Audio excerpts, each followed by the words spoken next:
Dr. D. Sangeeta is currently a senior lecturer at the Department of Chemistry, Anna University, Chennai.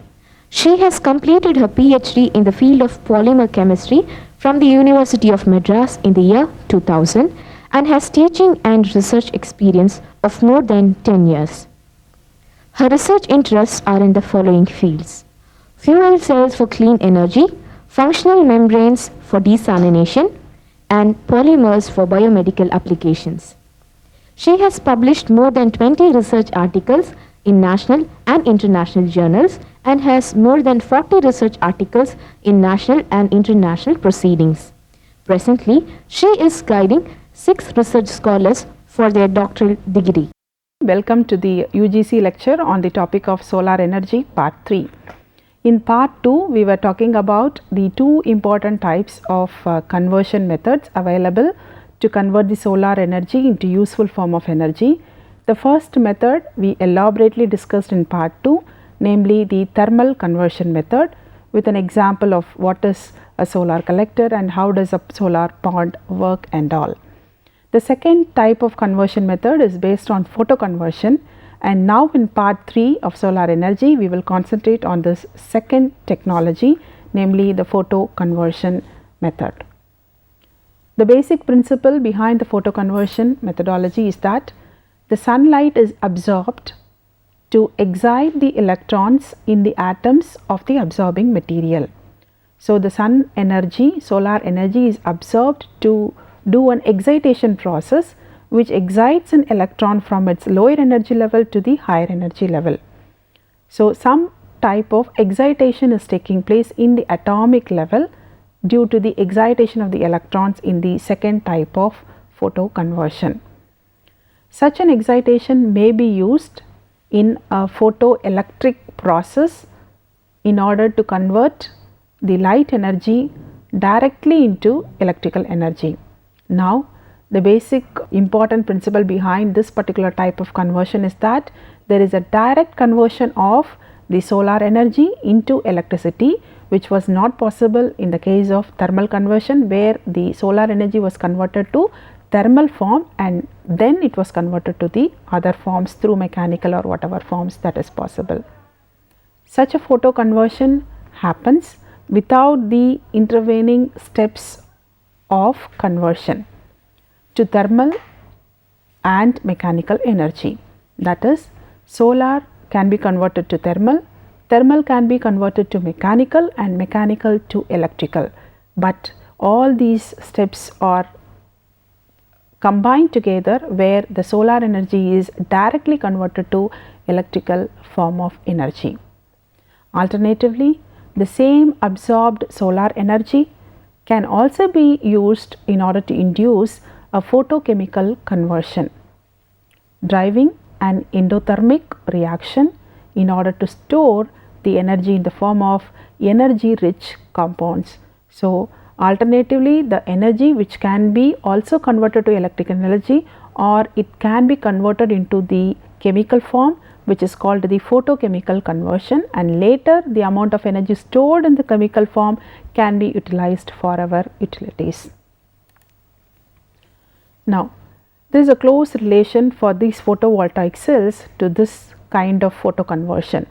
All this direct conversion is possible because of a very special component called photovoltaic cell. What are these photovoltaic cells? A photovoltaic cell, otherwise called as PV cell, or also popularly called as solar cells. These are the devices that are used to generate direct current electricity with the help of the components called semiconductors that can convert the solar energy, that is the sunlight, directly into the electrical energy. The most commonly used semiconductor materials in a photovoltaic cell are silicon and germanium. Now, in the case of photovoltaic solar cells, the generation of electricity directly from sunlight is possible by 2 main types. The first type is based on single crystal silicon, which is a traditional method. It is widespread, already in use, but are expensive to manufacture them. The second type of protection is based on dye sensitized materials, which has a nano configuration. They are relatively newer but are less proven because it is newer and it is in the research field. Of course, they are inexpensive to manufacture and are very flexible in terms of their applications. Now, these two are the pictures of a silicon based solar cell. This is the first type, silicon based solar cell, and this is the second type, which is based on dye sensitized solar cell. This is flexible and it is inexpensive, but the first type is expensive but largely being used, and in the second type a lot of research works are being carried out in order to improve the flexibility and other factors. In order to improve the functioning, performance and so on. Solar cells are the one which converts the energy. Solar cells are devices that take the light energy as the input to it and convert them into the electrical energy. A sun is going to give you the light energy, the solar energy in the form of light energy or photo energy falls on your solar cell, which has a capacity to convert it to the electricity, and the electricity can be taken away through wires to your various applications. But not all the energy that is coming from the solar can be converted by making use of the photovoltaic cells. Like the chloroplasts that are available in the plants, solar cells can only absorb specific wavelengths of light radiations falling on them. In both the cases, light that isn't absorbed is either transmitted through or reflected back. They are very specific in their action. They can absorb only those radiations which belong to their wavelength. That amount of energy can only be absorbed. The rest of the radiations which belongs to the other wavelength region will either be transmitted through or it gets reflected back. The same thing happens in the case of chloroplasts available in the plants too. Whether a certain wavelength of light gets absorbed is going to depend on the amount of energy that is possessed by the light radiation falling on it. A chlorophyll molecule absorbs, for example, the blue and the red light, but can reflect the green light. Hence, we see all the plant leaves and trees as green color. They do not absorb the green light, they reflect back the green light while they absorb the blue and red light. Similar to this, in the photovoltaic cell also, they are very specific and absorb only certain wavelength region radiations. A little background on the light radiations is put over here. Different colors of light have different wavelengths and different energies too. This is the wide spectrum or arrangement of the different radiations, that is your electromagnetic radiations arranged in the order of increasing wavelength or decreasing energy. So let us start from here. These radiations have very small wavelengths with a very high frequency and high energy, whereas when you travel from this region to this region, the wavelength of the radiations increases, the energy decreases. Now we start from the highly energetic gamma rays, slightly lower energy X-rays comes, and then between 10 nanometer wavelength to this particular area you have the ultraviolet, and a very small region which belongs to the visible light, that is your Vibgyor color, belongs to this 400 to 700. Very accurately it is from 380 to 760 nanometer region which belongs to the visible region, and then we move on to the higher wavelength regions, namely the infrared, radio waves and so on. So with the increase in the wavelength, the region gets transferred from gamma rays to radio waves. What we are interested is this particular region, your ultraviolet region and your visible light. So from this extreme to this extreme you have different wavelength regions, each one of them have their own energy capacity and the color difference from violet to red. Now let us associate this radiation regions in terms of wavelengths to the atoms, molecules and the species which can absorb these light radiations. Firstly, the absorption of light by atoms. How does that take place? Absorption occurs only when the energy of the light which is going to fall on the atom equals the energy of transition of an electron. Suppose I have an electron in the ground state of the atom. This electron actually really matches with the light energy radiation's energy which is going to fall on them, which is required for its excitation. Then the absorption of energy takes place. Excitation of the electron also takes place in the atom from, let me say, the ground level to the excited level. So the amount of energy that is required for an electron to jump from E0 to E1, probably if it is equal to 2.48 electron volts, the light radiation which is going to fall on this atom, if it is going to exactly match with this energy value, then it absorbs that energy and the electrons get shifted to the higher energy level, and the process you call it as excitation process. This is your absorption of light that happens in the atomic level. A single electron transition in an isolated atom is the one which we have described over here. Now let us move on to the molecules. Absorption of light, how it happens if it is the case of a molecule. The molecules have multiple atoms which are bonded to each other in a particular fashion. More energy states are available in the molecules than the atomic levels. More electron jumps are possible and the light with a range of frequencies can be absorbed. So specifically, each electron will have its own absorption range and there is a movement or excitation that is taking place in different ranges. Hence, more electron jumps are possible in the case of a molecule. So these are all the possible electronic transition. For example, if I say this line is representing the ground electron state of the molecule and your excited electron states, you may have various lower energy levels from where the excitation can take place to different levels over here in the excited state.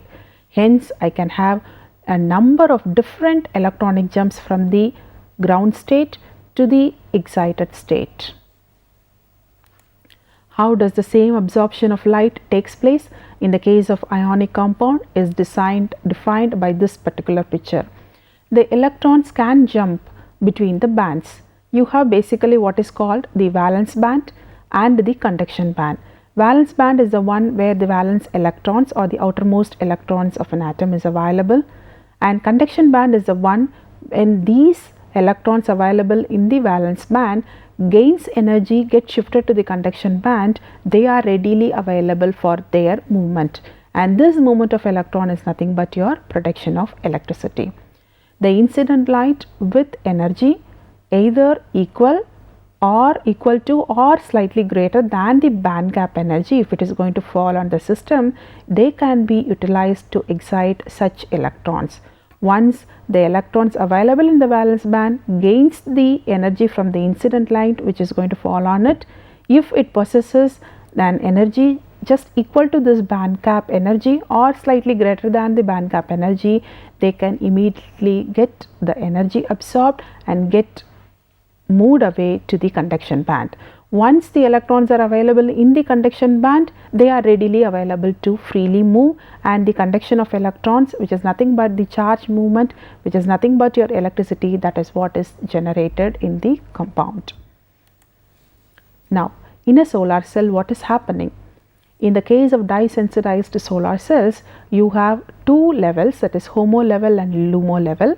HOMO represents the highest occupied molecular orbital and LUMO represents the lowest unoccupied molecular orbital. So when an electron is able to move from the HOMO to LUMO with an energy band gap of 1.55 electron volts, they are available as conducting electrons. In the case of single crystal silicon solar cells, the conduction band is available, your valence band is available. Once the electrons gains the band gap energy, they get shifted from the valence band to the conduction band, and hence it is possible for them to again give a conduction mode. Hence an electronic conduction is possible in the case of a single crystal silicon solar cell. Let us have a short break and then continue.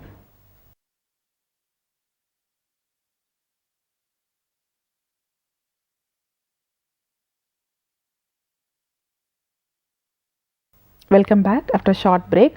Now let us move on to a little more depthness of what is this photovoltaic cell about, how they are functioning in the system. Photovoltaic cells basically coming from the semiconductor materials. The most commonly used semiconductors are silicon and germanium. The energy difference between the valence band and the conduction band, that is the forbidden band, this is also called, the band gap is also called as forbidden band, in such atoms of these materials are smaller.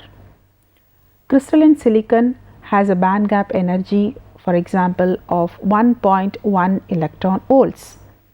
The band gap energies of other effective PV semiconductors also fall in the same range, somewhere between 1 and 1.6 electron volts. In these ranges, the electrons can be freed without creating any extra amount of heat. So, we are interested in exactly converting this energy into electrical form of energy, but when there is going to be little more extra energy that is processed in the system, they get converted into extra additional heat, which may not be required. Hence, we always are intended to have such semiconducting materials which exactly matches its energy band gap with a value from 1 to 1.6 electron volts region. In such cases, the electrons jump easily from the valence band to the conduction band once the incident radiation is going to take place. With the sufficient amount of energy, when it is going to fall on it, it catches the energy and then gets shifted to the conduction band. When the electrons are available in the conduction band, they immediately show conducting behavior. Electronic conduction is immediately possible once the electrons are available in the conduction band. The thermal energy that is supplied in the form of sunlight is capable of shifting the electrons from the valence band to the conduction band in the case of silicon or germanium, and the materials are going to show the conductivity property.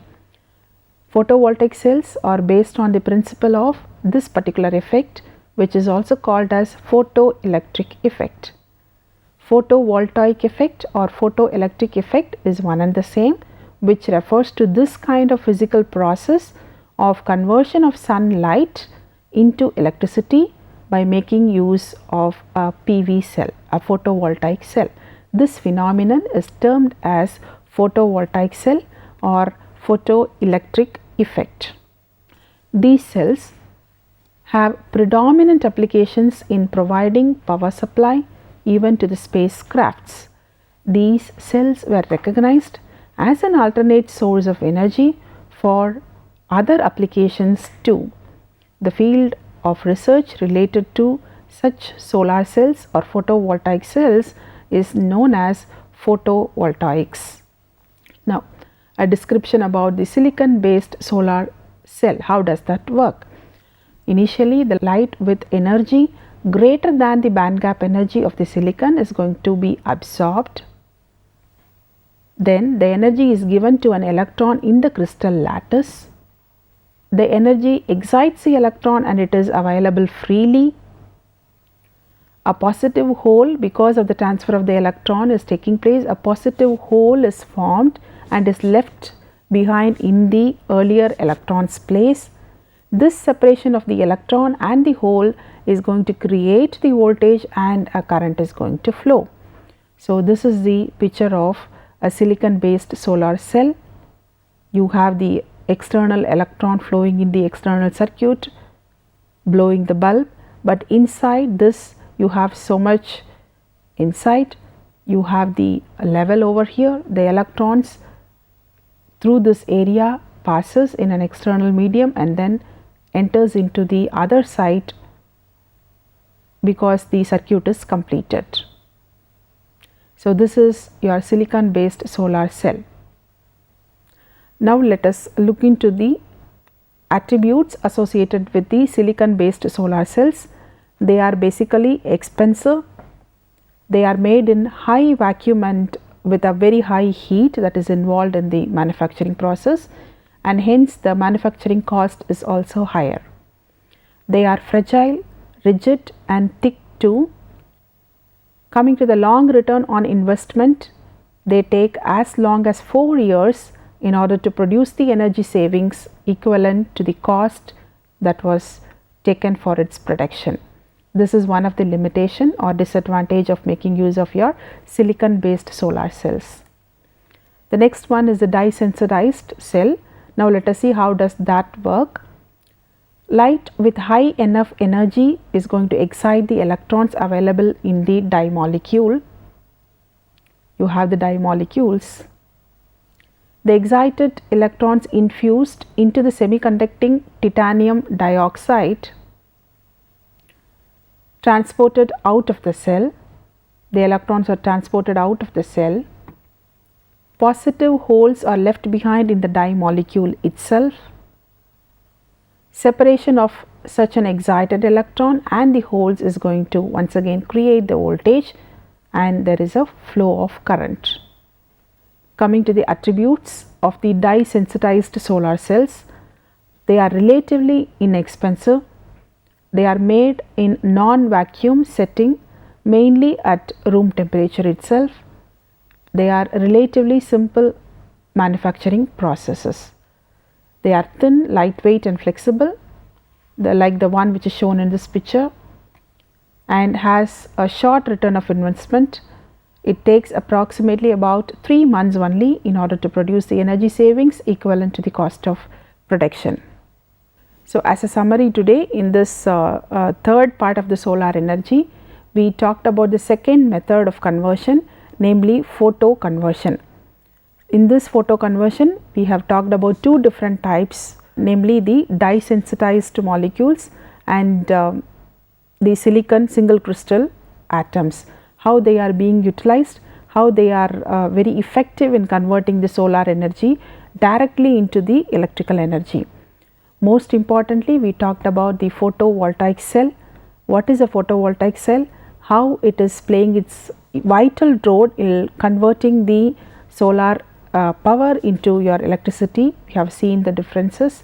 We have also talked about the types of solar cells, namely the single crystal silicon and the dye sensitized cells, and the advantages and the disadvantages associated with these two types of solar cells we have seen.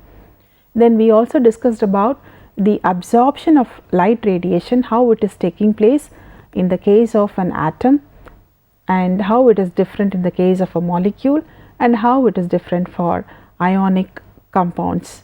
The details about these things we have seen, and then we moved on to the semiconductors, silicon and germanium.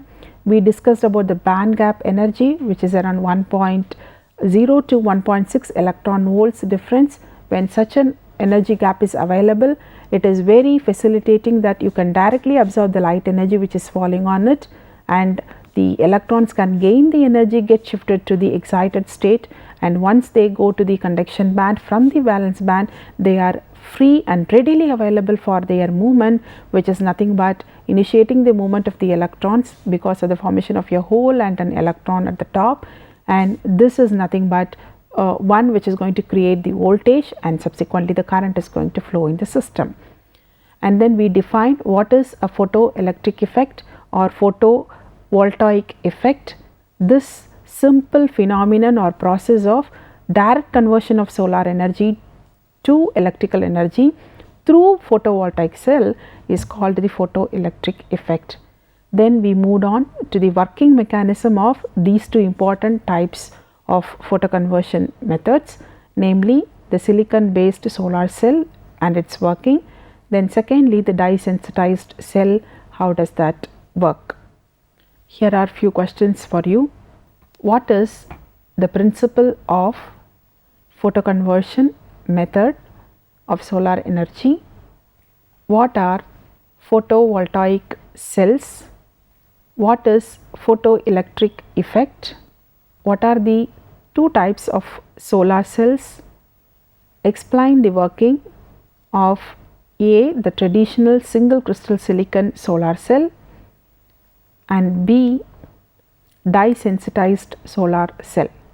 So, having seen all these details about these two types of photoconversions in this part 3, in part 4 we will be looking into some more details about the photoconversion, photochemical conversion, the working principle and so on, along with some illustrative examples and the workflow, how it is happening, and then we will be moving on to the different generations of developments or the history that are associated with the development of such solar cells, how they are different from one type to the other type, how the generation gap has developed, and what kind of efficiency improvement, cost improvement has taken place in the research methodologies and works will be seen in detail in part 4.